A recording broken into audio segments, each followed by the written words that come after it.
আপনার জমি আছে, সেই জমিটি সেই সম্পত্তিটি কেউ দখল নিতে চাইছে, অর্থাৎ এনক্রোচ করতে চাইছে। আপনার দখল নিয়ে নিলে সেক্ষেত্রে সে দখলে বসে যাবে বা সেই জমিটি সেই সম্পত্তিটি সে বিক্রি করে দিতে পারে। এই মতো অবস্থায় আপনি কি করবেন? আপনার জমির সুরক্ষিত রাখতে সেক্ষেত্রে দেওয়ানি আদালত, একটা সিভিল কোর্ট বলে ব্যবস্থা আছে, সেই দেওয়ানি আদালতে আপনাকে ইনজাংশন ফাইল করতে হবে। অর্থাৎ বাংলা কথায় অর্থটা হচ্ছে নিষেধাজ্ঞা, আপনার জমির দখলটাকে রুখতে। ঠিক আছে, আপনার জমি, আপনার সমস্ত দলিল আছে, কাগজপত্র আছে, সেক্ষেত্রে জোর করে দখল নিলে তো হবে না। আইনত তো ব্যবস্থা, আপনাকে তো পদক্ষেপ নিতেই হবে।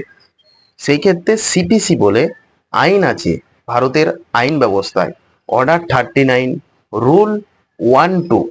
সেই ক্ষেত্রে সেই ধারার প্রয়োগ করে আপনার উকিল বাবু নির্দিষ্ট কোর্টে, দেওয়ানি আদালতে কিন্তু ইনজাংশন ফাইল করবে। ইনজাংশন এবার গ্রান্ট হয়ে গেল, পেয়ে গেলেন, সেক্ষেত্রে জমির দখলটা কিন্তু আর সে নিতে পারবে না। সেক্ষেত্রে কিন্তু পুলিশকে ডাইরেকশন দিবে, সেক্ষেত্রে সে বাধা রয়ে যাবে, সেক্ষেত্রে কোনো ধরনের আপনার জমিটা দখল হবে না। তো যদি উপদ্রব ঘটে বা বিভিন্ন ধরনের সমস্যা হয়, সার্টেন মানে তাৎক্ষণিক একটা অর্ডার চাই, সেক্ষেত্রে 144 ধারা নিশ্চয়ই নাম শুনেছেন, 144। সেক্ষেত্রে 163 ধারায় সেই ধারাটা কিন্তু রূপান্তরিত হয়েছে, নতুন আইন এসেছে BNSS-এ। এই নতুন ধারা অনুযায়ী আপনার উকিল বাবু পরিস্থিতি অনুযায়ী সে কিন্তু আদালতে বিষয়টা তুলে ধরবে, তাৎক্ষণিক একটা অর্ডার নিবে এবং সেই জমির দখলটা কিন্তু রুখে দিবে।